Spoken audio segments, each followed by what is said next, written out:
My name is Clara May Thompson.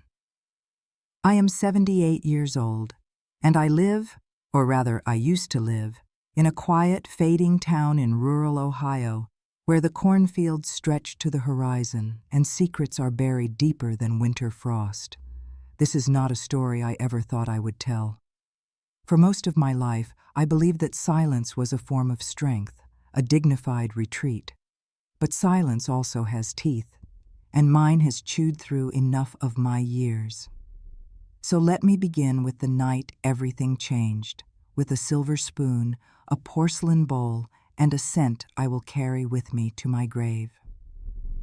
It was a Thursday evening.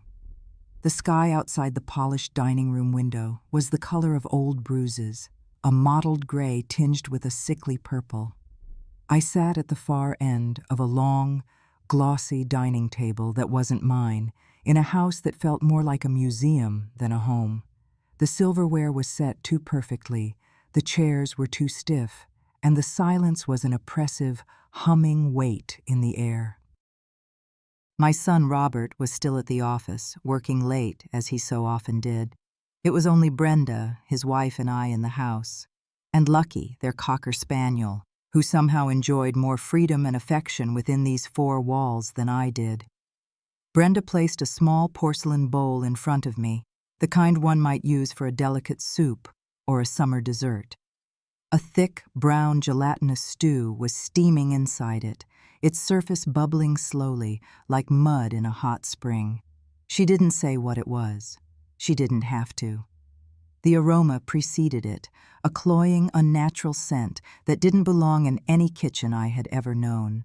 It was vaguely meaty, yet sweet and metallic at the same time, an olfactory contradiction. I lifted the heavy silver spoon, a piece from a set I knew she kept only for appearances, and brought it cautiously to my lips. I've eaten simple meals my whole life. I know the taste of budget meats, of canned beans stretched with water, of overcooked rice and day-old bread. I know the taste of struggle, of making do, of quiet hardship. But this was different. The texture was grainy, pasty on the tongue. I held the spoonful in my mouth for a single, long moment, my taste buds recoiling, before setting the spoon down gently on the pristine white napkin. "Money," I whispered, more to myself than to her, the name of the dog food my late husband, Harold, used to buy for our old beagle mix decades ago. Brenda turned from the sink, a dish towel in her hand, and let out a short, sharp laugh. It wasn't a laugh of mirth. It was a sound that cut, a shard of glass in the quiet room. "You're sharp, aren't you, Mama Clara?" she said, her voice dipped in a venomous syrup. She had insisted on calling me Mama Clara from the day I moved in, a title that felt both cloying and dismissive, like I was a character in a play she resented being cast in. "It's organic, high protein, no different, really." Then came the line, the one that would etch itself into the inside of my skull like a carving on old stone, the justification that laid her cruelty bare. "Mom lives off us, so eating the same as Lucky is just equal." I didn't say a word. I didn't flinch. I didn't even blink. My body went still, a survival instinct I hadn't needed in years. I simply looked down at the bowl again, at the viscous brown mush. Then my eyes drifted across the gleaming table, where Lucky's bowl, a ceramic bone-shaped dish, was half full of the very same substance. He was licking his chops, tail wagging, a happy, ignorant creature. Brenda never sat to eat with me on the nights Rob was late. She always claimed she'd already eaten, or that she was on some new kind of juice cleanse, or that she was simply too exhausted. I noticed, however, that she only cooked these special meals when he wasn't home. They were always hot but utterly heartless, calculated to be just enough sustenance to keep me from complaining, yet never enough to make me feel nourished or cared for. I had moved in with them 3 months earlier, after a fall on an icy patch of sidewalk left me with a cracked hip and a persistent tremor in my right hand. I needed help, or at least that's what my doctor had said with grave certainty. Rob had offered, insisted even, that I come stay with them. "Just for a little while, Mom, until you're back on your feet," he'd said, his eyes filled with a genuine, if fleeting, concern. Melissa had smiled, a wide, white, perfect smile, and agreed. "Of course we'll make it work," she'd chirped. "We're family." I should have known from that first smile, too practiced, too bright, that something inside her was hollowed out and rotten. But I said yes. I said yes because I was scared and in pain. I said yes because I didn't want to be alone in my own quiet house anymore, not since Harold had passed, leaving behind a silence that was even louder than the one in this dining room. That first night, Brenda showed me to the guest room. It was barely big enough for the twin bed and the old oak dresser I'd brought from home. There were no curtains on the window, no pictures on the stark white walls, no warmth at all. It was a cell, sanitized with the faint, sharp smell of bleach. She smiled that same wide smile as she ushered me in. "It's not much," she'd said, "but it's better than a nursing home, right?" A statement posed as a question, but it was really a reminder of my place, of my lack of options. I wanted to believe she meant well. I tried to believe it, even when she consistently forgot to pick up my heart medication from the pharmacy. Even when I overheard her telling a friend on the phone that I was a little off and probably didn't remember much these days. Even when she started locking the pantry and the refrigerator at night, claiming it was for a new, intermittent fasting lifestyle she was trying, though the locks only seemed to be engaged after Rob went to sleep. But that dinner, that Thursday night, that was different. That wasn't neglect. It was a declaration. I sat there for another long minute, staring at the bowl. I picked up the spoon again and stirred the stew slowly, watching how it clung to the silver like thick brown glue. I glanced over at Lucky. He wagged his tail, eager for more. Of course he was. It was made for him. Brenda leaned against the counter, scrolling through her phone, basking in the glow of her own quiet cruelty. "Eat up, Mama Clara," she said without looking up. "It's good for you, all natural." I forced a smile, a brittle thing that felt like it might crack my face. "Now, of course, dear," and I did eat. One bite, then a second, just enough to keep her from noticing that the rest would be flushed away later, buried under tissues in the bathroom trash can. I knew better than to fight her in her arena, under her rules without a plan. You don't wrestle with a pig, you both get dirty and the pig likes it. After dinner, I excused myself and went to my room. I closed the door and sat on the edge of the thin mattress, my hand shaking again, but not from age this time. It was shaking with a cold, clear rage, a feeling I hadn't felt since I was a young woman who had to fight for every scrap of respect. That night, I didn't sleep. I listened. I listened to the rhythmic click of her phone as she texted in the kitchen, the soft thump of Lucky's paws on the hardwood floors, the low, mocking hum of the refrigerator, still locked. And when the house was finally still, long after midnight, I tiptoed out in my worn socks, clutching my phone with both hands like a weapon. In the kitchen trash bin, under a layer of paper towels and coffee grounds, I found what I was looking for. A torn-open cardboard case, the kind that holds bulk orders. The branding was offensively cheerful, Doggy's Gourmet Din Din. Underneath, I found the empty cans. The labels had been meticulously peeled off, all but one. On that last can, a barcode was still visible, along with a name I didn't recognize. I didn't take the can. I took a photo. Clear, focused, undeniable. I went back to my room, my heart beating a slow, steady drum, and I did not cry. Not that night. That night, I began to build my case. The next morning, I began my performance. I became the woman Brenda wanted me to be, frail, forgetful, and utterly benign. I forgot my cane in the living room, forcing her to fetch it with a dramatic put-upon sigh. I misplaced my reading glasses and blamed Lucky, patting his head with a confused smile. I repeated myself in casual conversation. Did you say it was going to rain on Thursday or Tuesday, dear? I'd ask, tilting my head. My mind is a bit fuzzy lately. Brenda devoured it.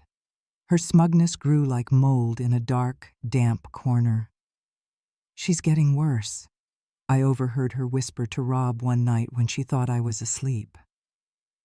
She called the remote control the telephone again. I don't know how long we can keep this up, honey. It's a lot. Her condescension was my camouflage. I took it as permission to forget, to mumble, to move slowly through the house like a ghost. All the while my eyes were sharp, and my ears were even sharper. I started keeping a journal again, not in a physical notebook. That was too risky. I used the Notes app on my phone, password protected, disguised under the title, Knitting Patterns. There, I documented everything with the precision of a bookkeeper. Tuesday, 8:12 p.m. Served leftovers from Lucky's bowl, poured directly into mine. Brenda watched me eat the first bite before turning away. Wednesday, 10:30 a.m. Brenda told Rob I was getting paranoid because I asked where the fresh bread was. She'd hidden it in the garage freezer. Thursday, 6:47 p.m. Found another order confirmation email open on her tablet. https://www.google.com. Search. Q Pet Supply Deluxe. Com. Recurring monthly order. Took photo. Each entry felt like reclaiming a piece of myself. This wasn't about revenge, not yet. This was about proof. Because women like me, old women, we don't get believed when we speak. We get called senile, dramatic, bitter. But no one argues with a time-stamped photograph.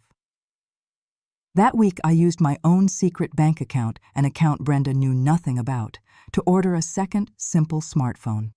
I had it delivered to the corner pharmacy under the name of an old friend. I picked it up on a Tuesday afternoon when Brenda was out getting a facial, an activity she deemed essential for her self-care. It was time to tell someone, and I knew exactly who. That night, I waited until the house was dark and silent. Then, I opened my hidden phone and dialed a number I hadn't used in years. After 3 rings, a young male voice answered, sharp and clear despite the late hour. "Hello?" "Leo," I said softly. "It's Grandma Clara." There was a pause, and then the immediate shift from sleepy confusion to alert concern. "Grandma? Is everything okay? Why are you calling from this number?" I took a breath, my hand steady on the phone. "No, sweetheart," I whispered, the words finally finding their way out. "Not exactly. Your aunt is feeding me dog food, Leo, and she thinks I'm too old and too stupid to notice." By the time I ended the call with Leo, my heart was still thudding, not with fear, but with a resolute focus. He had always been the perceptive one, the grandchild who watched more than he spoke, the one who saw the flicker of annoyance in Brenda's eyes when everyone else saw a dutiful smile. Now he was a second-year law student at Indiana University, and he was my last, best hope. "I'm coming this weekend, Grandma," he'd said, his voice low and tight with a controlled fury. "Don't tell anyone I called. Don't do anything different. Just act the part. I'll handle the rest." I waited, but I didn't sit idle. Using the library computer during my walks, I became a quiet detective. I uploaded the photo of the barcode and entered it into a product lookup site. The result was instantaneous. Doggy's Gourmet Din Din, chicken pea stew, bulk pack, 24 cans, and underneath the promotional copy in small, bold letters, "Not for human consumption, intended for canine use only." It listed the ingredients: meat byproducts, bone meal, artificial flavorings, and a host of chemical preservatives. The clinical, blunt reality of it hit me like a physical blow. This wasn't just neglect. This was poisoning, slow and deliberate. I dug deeper. I found the supplier's website, https was www.google.com/search quietest. Just as I suspected, Brenda hadn't logged out of her account on the family tablet. Her order history was a damning indictment, a recurring monthly subscription for the gourmet dog food. The cost was staggering. She was spending more money to feed me animal-grade mush than it would have cost to make a simple pot of real human stew. That was the detail that stopped my breath. This wasn't about saving money. It wasn't about convenience. This was about power. It was an act of intentional degradation. I gathered my evidence with the patience of a spider weaving a web. I took a sample of the food to my old friend Marcy, a retired nurse who worked part-time at the pharmacy. She confirmed it, her face a mask of horror. "Clara, this isn't just wrong," she'd said, her hand on my arm. "This is illegal. This is elder abuse." She agreed to write a signed, notarized statement. When Leo arrived that Saturday, he didn't come to the house. We met at a small coffee shop in the next town over. He was taller than I remembered, his jaw set with a new adult determination. I handed him the manila folder, neatly labeled Family Photos. He opened it and went through each document in silence, his expression growing colder and harder with every page. The invoices, the screenshots of Brenda's social media posts about caregiver burnout, the photo of the barcode, Marcy's notarized letter. He closed the folder and looked at me, his eyes full of a righteous fire. "Okay, Grandma," he said. "Here's what we're going to do. We don't go to the police yet. We don't want a messy public fight that she can spin. We want a confession. We want leverage. We are going to host a family intervention, but they won't know they're the ones being intervened upon." He grinned, a flash of the clever boy I remembered. "We need an occasion. When's Uncle Rob's birthday?" The birthday party was Melissa's masterpiece of suburban performance. Streamers in silver and navy, a cake so polished it looked plastic. Every chair perfectly arranged. The guest list was tight but significant. Rob's siblings, their spouses, a few cousins, and 2 of Rob's senior partners from his accounting firm. Enough people to witness a celebration, or a complete and total detonation. I was seated in my usual spot, the corner chair by the patio doors, an afterthought. Melissa floated around the room in a cream-colored silk blouse, laughing too loudly, refilling wine glasses, the perfect hostess. Rob stood beside her, looking stiff and distracted, a man already sensing the ground shifting beneath his feet. Then, just after the cake had been cut, Leo stood up. He didn't carry a briefcase, just a slim leather folder and a small, portable projector. "If I could have everyone's attention for just a few minutes," he said, his voice calm and commanding. "I've put together a little family tribute for Uncle Rob's birthday." A few people chuckled. Melissa beamed, thinking it was a loving surprise. Leo plugged the projector into the wall and the room dimmed. The first image flashed onto the pale gray wall, a bright, cheerful logo for https www.google.com/search Pet Supply Deluxe. Calm. A confused silence fell. The next slide, an order confirmation for Doggy's Gourmet Din Din. A few forks clinked against plates. The air grew thick. Next, a close-up of the ingredients list with the words, "Not for human consumption," highlighted in a menacing red. Then, a photo of me, sitting at that very dining table, a bowl of the brown mush in front of me, with Lucky's identical bowl in the background. The room was utterly still now, the silence a living entity. "For the past 3 months," Leo began, his voice devoid of emotion, a prosecutor laying out his case, "my grandmother, Clara May Thompson, has been knowingly and repeatedly served pet food by her daughter-in-law, Brenda Harris." He said her name slowly, deliberately, letting it hang in the air like a verdict. Brenda shot to her feet, her face flushing a blotchy crimson. "This is disgusting. This is a lie. She's confused. Leo didn't even look at her. He advanced to the next slide, a spreadsheet. Here are the credit card statements. Over $2,000 spent on these gourmet meals. Meanwhile, grocery receipts show barely enough food purchased for 2 adults. Because, you see, the refrigerator was often locked at night. A collective gasp went through the room. Rob's sister covered her mouth with her hand. One of his business partners stared at the screen, then at Rob, his expression one of pure disbelief. She's an old woman," Brenda shrieked. "She forgets things. She's making it up." Leo turned to me. "Grandma, has any doctor ever diagnosed you with dementia or significant memory loss?" I stood up slowly, my back straight. "No, sweetheart." "Do you handle your own finances?" "Yes, I do." "Do you remember what you had for dinner 2 nights ago?" I smiled faintly. "I had a microwaved frozen chicken patty and some canned corn, and I had 1 bite of the stew from that bowl before I flushed the rest down the toilet, just like I did the night before that, and the night before that."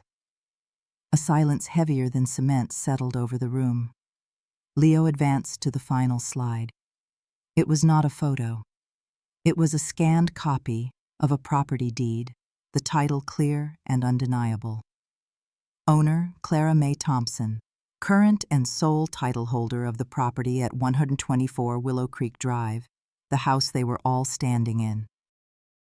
I stepped forward, my voice quiet but ringing with a clarity that cut through every lie. "I was going to wait until next month to handle this," I said, looking directly at my son, then at his wife. "But now feels like the right time." I reached into my apron pocket and pulled out a single old-fashioned brass key. I placed it gently on the coffee table. "I'm moving out tomorrow," I announced to the stunned room, "and this house is going up for sale next week." Brenda's mouth opened and closed like a fish. Rob finally found his voice, a strangled whisper. "Mom, you're kicking us out?" I looked at my son, the boy I had raised, the man I no longer recognized. "No, Robert," I corrected him gently. "I am letting you go, because I deserve to spend my remaining years with dignity. I deserve peace, not pity, and I certainly do not deserve poison." Leo turned off the projector. The light faded, but the truth remained, stark and indelible, in the suffocating darkness of that room. No one applauded, no one cheered. They just sat in the wreckage, forced to finally look at the ugliness they had permitted through their own silence and willful ignorance. And for the first time in a very long time, I felt truly, completely, blessedly full